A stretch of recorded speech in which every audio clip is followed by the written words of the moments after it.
तो deputy CM इसीलिए बनाया गया ना। यार रस्सी लाओ मसाले की लटक, यार रस्सी लाओ मसाले की लटक। ये रस्सी उन तक पहुंचा दी जाए। नमस्कार, मैं हूं संजीव शर्मा और आप देख रहे हैं नेशन नाउ समाचार। उत्तर प्रदेश की राजनीति में अब आर पार की लड़ाई की तस्वीरें सामने आ रही हैं। यह सिर्फ प्रशासन बनाम जनता नहीं, बल्कि ब्राह्मण बनाम क्षत्रिय सत्ता संघर्ष का मंच बनता दिख रहा है। अब खुद भाजपा के ही मंत्री और वरिष्ठ नेता पार्टी के अंदर जातिगत भेदभाव की खुलकर बात कर रहे हैं। तो डिप्टी सीएम इसीलिए बनाया गया ना। कानपुर देहात से जो तस्वीरें सामने आई हैं वो भाजपा के लिए शर्मनाक है। बाल विकास राज्य मंत्री प्रतिभा शुक्ला और उनके पति पूर्व सांसद अनिल शुक्ल वारसी खुद थाने में धरने पर बैठते हैं और पुलिस पर साजिश के तहत भाजपा कार्यकर्ताओं पर फर्जी SC/ST केस दर्ज कराने का आरोप लगाते हैं। मामला और गंभीर तब हो गया जब इन आरोपों में सांसद भोले और उप मुख्यमंत्री ब्रजेश पाठक का नाम सीधे लिया गया। भाजपा के ब्राह्मण नेता अब सड़कों पर हैं और आरोप लगा रहे हैं कि भाजपा में ब्राह्मणों की सुनवाई नहीं हो रही है। पूर्व सांसद अनिल शुक्लवारसी के वायरल हो रहे वीडियो ने आग में घी डालने का काम किया।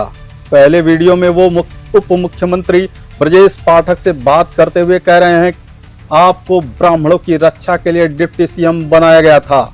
अगर आप ब्राह्मणों के फर्जी केस होंगे तो मैं फांसी पर लटक जाऊंगा। यार रस्सी लाओ मसाले की लटक, यार रस्सी लाओ मसाले की लटक। राजनीति छोड़ दें या फिर हम फांसी में लटक जाएं। भाई आप अगर नहीं हम लोगों की सुरक्षा कर सकते हो, है ना, आपको तो डिप्टी सीएम इसीलिए बनाया गया ना कि आप ब्राह्मणों की रक्षा करोगे और ब्राह्मणों के खिलाफ मुकदमे फर्जी लिखे जाए, उनके माँ बहन गालियाँ दी जाए और हम लोग सब उनको वोट करते रहे। चलो रखो, सब लोग लटकेंगे फांसी पे। यार रस्सी लाओ मसाले की लटक। अब पार्टी के भीतर ही जातीय टकराव की बातें हो रही हैं। ब्राह्मण नेताओं की नाराजगी सिर्फ पुलिस से नहीं, बल्कि सत्ता में बैठे क्षत्रिय चेहरों से है। भाजपा के इस अंदरूनी टकराव को विपक्ष भी बारीकी से देख रहा है। दूसरे वायरल वीडियो में अनिल शुक्लवारसी सीधे सांसद भोले को चुनौती देते हैं। भोले सिंह को औकात बता देता हूँ। वे कहते हैं, अगर मुझे टिकट मिलता तो मैं भोले को औकात दिखा देता। उनका सवाल था, क्या भोले चुनाव जीत पाते? भोले सिंह को औकात बता देता हूँ। यानी पार्टी के भीतर अब सत्ता के लिए जातिगत मोर्चाबंदी शुरू हो चुकी है। हम नहीं दबेंगे और हम तो पूरी इससे कहते हैं, अगर ये मिनिस्टर न बनाया होता पार्टी ने तो मैं 24 को चुनाव लड़ता। अब भोले सिंह को औकात बता देता हूँ।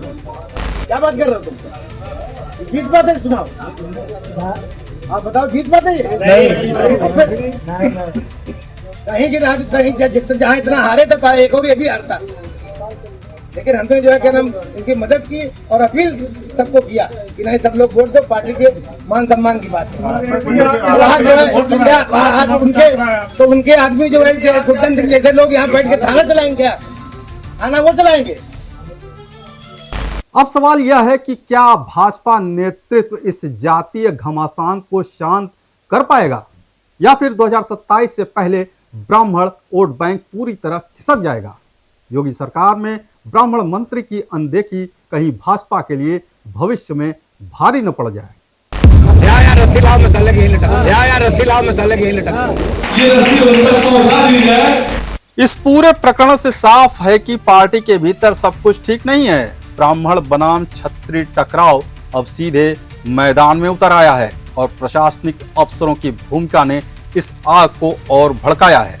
अब देखना है कि क्या भाजपा नेतृत्व इस जातिगत आग को बुझाता है या ये चिंगारी चुनावी तूफान बन जाएगा।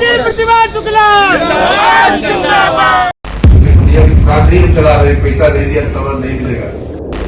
कि हम एक पब्लिक यूटिलिटी चला रहे, पब्लिक सर्विस चला रहे और मैं फिर आशीष साहब को भी कर रहा हूँ। यूपी में मंत्रियों की नहीं सुनी जा रही है। अब आइए दूसरे मंत्री जी का हाल देखते हैं, क्या कुछ कह रहे हैं। उत्तर प्रदेश की बिजली व्यवस्था पर अब बिजली मंत्री यानी ऊर्जा मंत्री AK शर्मा का एक्शन मोड देखने को मिल रहा है।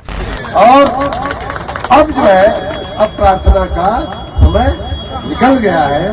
अब जो है भय बिन हो इन प्रीत, वो मुझे अब वही एक रास्ता दिखाई दे रहा है। विभागीय अफसरों की मनमानी, विजिलेंस की वसूली और गलत बिलिंग को लेकर मंत्री ने कहा, अब अंधे बहरे बनकर बैठना नहीं चलेगा।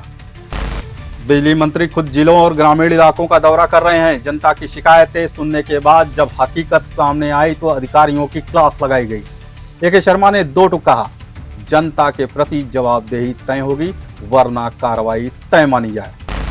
ऊर्जा मंत्री का गुस्सा सिर्फ बिजली आपूर्ति पर नहीं था बल्कि भ्रष्टाचार की जड़ों पर भी था। विशेष तौर पर विजिलेंस टीम की कार्यशैली पर मंत्री ने जो कुछ कहा वो अब तक किसी ने खुले मन से नहीं कहा होगा। ऊर्जा मंत्री ने कहा, विजिलेंस टीम बड़े चोरों को छोड़कर छोटे उपभोक्ताओं पर फर्जी छापेमारी कर रही है। एफआईआर की धमकी देकर मनमानी वसूली आम हो गई है। मंत्री ने चिताया, ये टारगेटेड भ्रष्टाचार अब बंद होना चाहिए, नहीं तो बड़ी कार्रवाई होगी। मैं तो जनता से सीधा कहता हूँ कि जहाँ कहीं भी हमारे कर्मचारी बदमाशी कर रहे हो, हमारे ध्यान में ये बात अवश्य लाइए कि यहाँ आपका ये अधिकारी जो है गड़बड़ी कर रहा है। मंत्री ने बिजली विभाग को चिताया कि गलत बिलिंग और फर्जी रिपोर्टिंग अब बर्दाश्त नहीं की जाएगी। उन्होंने साफ कहा कि यह लापरवाही अब सरकार की छवि को नुकसान पहुंचा रही है। ए.के. शर्मा ने कहा, टेक्नोलॉजी के युग में भी गलत बिलिंग क्यों? लोगों के पास कंप्यूटर से बिल जा रहे हैं लेकिन उसमें गलतियां लगातार हो रही हैं। ये सब जनता का भरोसा तोड़ता है और सरकार की छवि खराब करता है। आप लोग हमारी आंख कान बन करके, आप लोग हमारा कैमरा बन करके, आप लोग हमारी दूरबीन बन करके मित्रों काम करो। देखो, देखते देखते ये सब जो है व्यवस्था सही हो जाएगी। ऊर्जा मंत्री की सख्ती अब साफ संकेत है कि सरकार फील्ड से फीडबैक ले रही है और अब कुर्सियों पर बैठे अफसरों को जवाब देना होगा। बिजली विभाग की हर लापरवाही पर अब जनता के सामने उजागर हो रही है। ऊर्जा मंत्री ने दो टूक कहा, अब विभागीय कामकाज में जन सेवा की भावना लानी होगी। फील्ड विजिट में असलियत सामने है और सिर्फ रिपोर्ट नहीं, परिणाम चाहिए। जनता के विश्वास को दोबारा जीतना है तो भ्रष्टाचार और लापरवाही दोनों खत्म करनी होगी। ऊर्जा मंत्री की सख्ती अब साफ संकेत है कि सरकार फील्ड से फीडबैक ले रही है और अब कुर्सियों पर बैठे अफसरों को जवाब देना होगा। बिजली विभाग की हर लापरवाही पर अब जनता के सामने उजागर हो रही है। ऊर्जा मंत्री ने दो टूक कहा, अब विभागीय कामकाज में जन सेवा की भावना लानी होगी। फील्ड विजिट में असलियत सामने है और सिर्फ रिपोर्ट नहीं, परिणाम चाहिए। जनता के विश्वास को दोबारा जीतना है तो भ्रष्टाचार और लापरवाही दोनों खत्म करनी होगी। दुनिया की दुकान नहीं चला रहे, पैसा नहीं दिया सामान नहीं मिलेगा।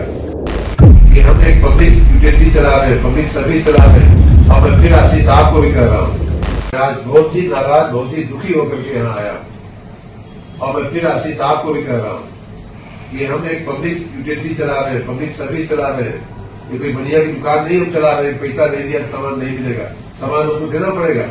और अगर ये कोई समझता है कि मंत्री हमारा क्या बिगाड़ लेंगे, ट्रांसफर करने का पावर तो है नहीं, सस्पेंड करने का पावर तो है नहीं।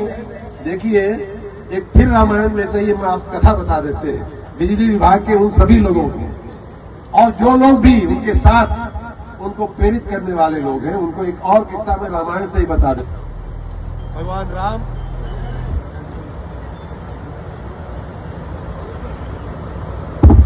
भगवान राम मां सीता के साथ एक बार बैठे हुए थे। इंद्र का बेटा जयंत उसका नाम था, उसने बदमाशी किया और मां सीता के पैर में चोंच मारा। रामायण में इस प्रसंग का उल्लेख है, बड़े विस्तार के साथ उल्लेख है।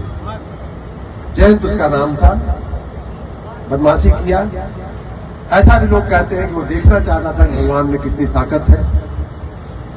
मां सीता ने तो कुछ नहीं बोला, लेकिन भगवान को अच्छा नहीं लगा। उन्होंने वहीं एक तिनका पड़ा हुआ था, दूब का तिनका पड़ा हुआ था, उन्होंने उसको उठा करके जयंत की तरफ फेंक दिया और उसके बाद वो तिनका भगवान राम का तीर बन करके जयंत का पीछा करने लगा। और ऐसा रामायण में उल्लेख है कि जयंत जो है भगवान ब्रह्मा के पास गया। भगवान ब्रह्मा ने कहा जल्दी भागो यहाँ से, भगवान राम का चलाया हुआ बाण है, इसको कोई रोक नहीं सकता। भगवान शिव के पास गया, कहे भागो यहाँ से जल्दी से, तुम्हारी रक्षा कोई नहीं कर सकता।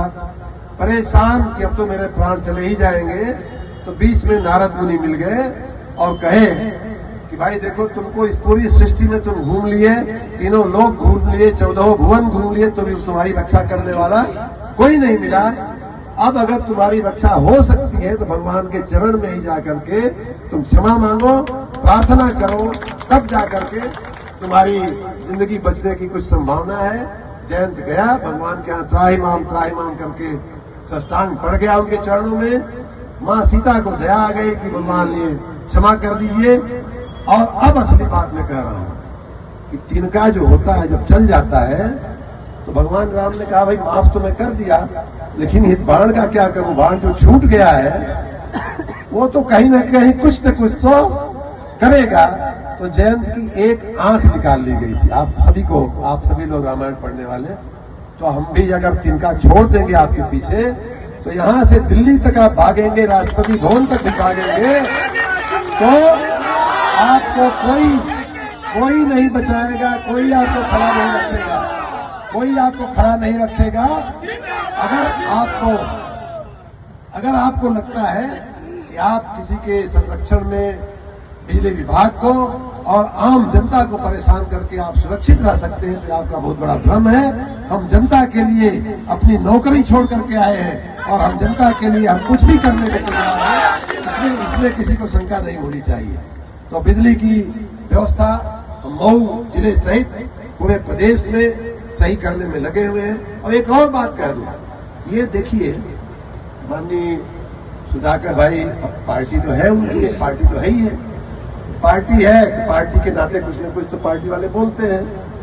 लेकिन मैं आपको ये बता दूं कि जब उनकी पार्टी का शासन था यहाँ 17 तक, तो 2012 से 17 तक 5 साल में जो सबसे ज्यादा बिजली की मांग थी 12,000 मेगावाट, 13,000 मेगावाट नहीं रहती थी। और ये सपा के कुछ के दस्तावेज में से आप निकाल सकते।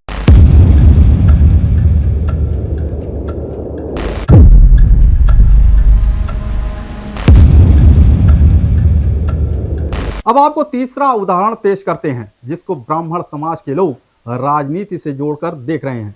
यह खबर ब्राह्मण समाज के अधिकारी के ऊपर गिरी गाज पर है। उत्तर प्रदेश की नौकरशाही में फिर एक बड़ा झटका। फतेहपुर के एसडीएम और पीसीएस अफसर अर्चना अग्निहोत्री को सरकार ने सस्पेंड कर दिया है। आरोप है कि उन्होंने दिव्यांग व्यक्ति को बिना जांच के घर से बेदखल कर दिया।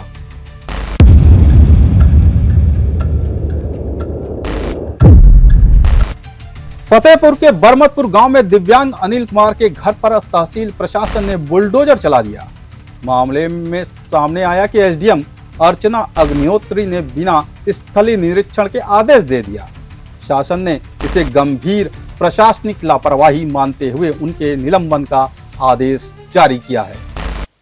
एसडीएम पर कार्रवाई की फाइल खुद प्रमुख सचिव नियुक्ति एम देवराज ने देर रात साइन की।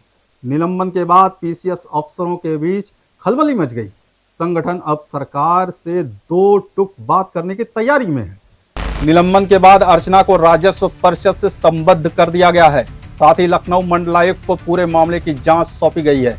पीसीएस संगठन इस कार्रवाई को एक तरफा और प्रशासनिक दबाव की तरह देख रहे हैं।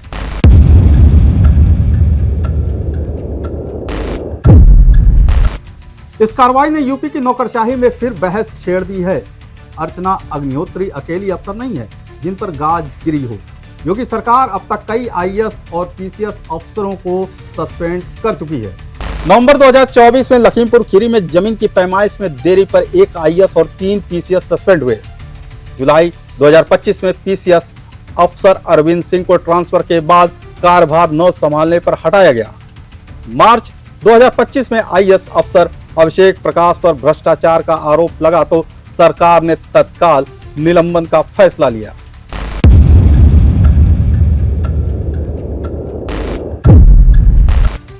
अब बड़ा सवाल, क्या अर्चना अग्निहोत्री का निलंबन नौकरशाही के भीतर असंतोष पैदा करेगा? और क्या पीसीएस संगठन सरकार के खिलाफ खुलकर मोर्चा खोल सकते हैं?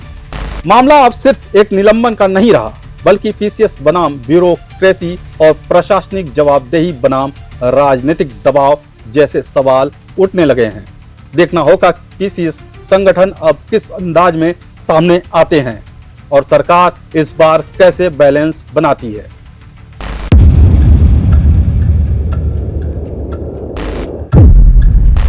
ये खबर आपको कैसी लगी कमेंट बॉक्स में जरूर कमेंट कीजिएगा और देखते रहिए नेशन नाउ समाचार।